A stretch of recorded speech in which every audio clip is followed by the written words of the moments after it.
Hey, here's the next gen Acer Aspire 1 featuring Windows 7. Stay tuned, I'm going to show it to you in just a second.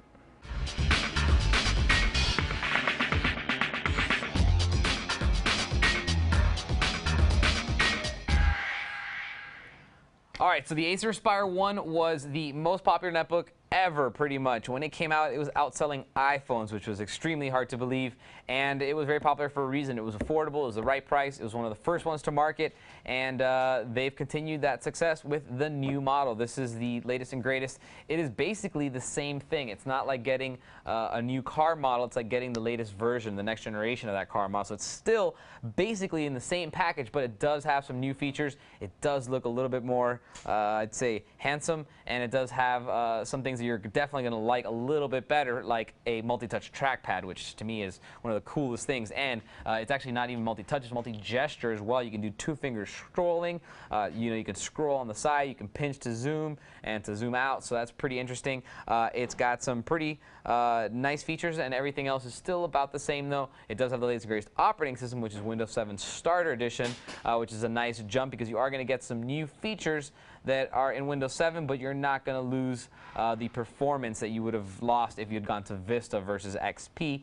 You kind of stay in the same ballpark, so you're still going to have good performance. Now, this thing does have the Intel N280 as well, which is an Atom processor. It's a little bit faster. It's actually still 1.6 gigahertz, but the front side bus is a little bit faster, which is going to give you a little bit more performance. You still have 1 gigabyte of DDR2, and on this version, you have a 250 gigabyte hard drive, which is substantially larger than the 160. They did have a 250 version before, but now this version is a little bit cheaper for 250 gigabytes. Still is a 10.1-inch display. Now it is LED backlit. It's going to give you better battery life, and this version in particular, which is actually configuration 1633, you will notice has a very, very large 6-cell lithium-ion battery, and that's going to give you many, many hours of computing. So you see it does stick out a little bit. It's kind of nice. It gives you a good angle for typing, and it's actually kind of like a nice handle to hold it when you're not having it in a bag. But basically, the 6-cell battery is going to give you a very nice 6 to 7 hours of battery life easily. And if you throw it into low power consumption mode and you dim the screen a lot and you don't use it too much, it'll go even longer. So very impressive battery. Now on top of that, it's still basically the same thing though. 1 gig of RAM, 250 gig hard drive, Atom N280. It does have a webcam right up here at the top if you want to use that for telecommuting or stuff like that. Now if you just want to know what's on the side, I will show you. It's got quite a few things on the side. Right here in the corner, you're going to see this is a 10100 Ethernet port, so this complements your NDRAFT wireless. So you do have NDRAFT 802.11 there, but you also have Ethernet 10100. You do have a VGA port right there, so if you want to hook it up to an external monitor, you can do that. You have a USB 2.0 port, input out for your headset and microphone. Over here you have a battery indicator light right there in the corner. Over here on the bottom, there's not much until you get to over here. This is where your Wi-Fi switch is. So if you want to turn off your antenna manually, that is how you would do it. Over here on this side, you do have a card reader with just about every available card that you're going to be commonly find, which are going to be your SD cards, your XD cards, your Sony Stick Pros, etc. Those are all going to work in there. USB 2.0s, you got 2 of them over here. Finally, your power and your Kensington lock, and you'll notice that they did kind of make some changes here just in the way it looks and its appearance. They did make it a little snazzier looking.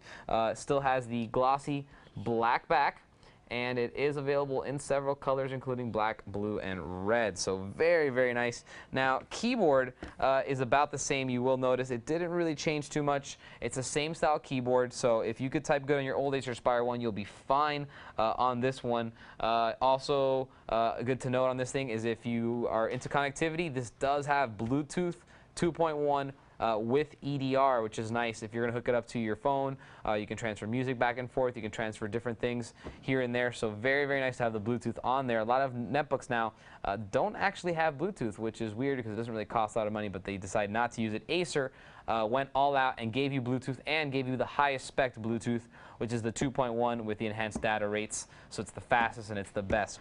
So all in all, in the end, you get a very, very nice little netbook.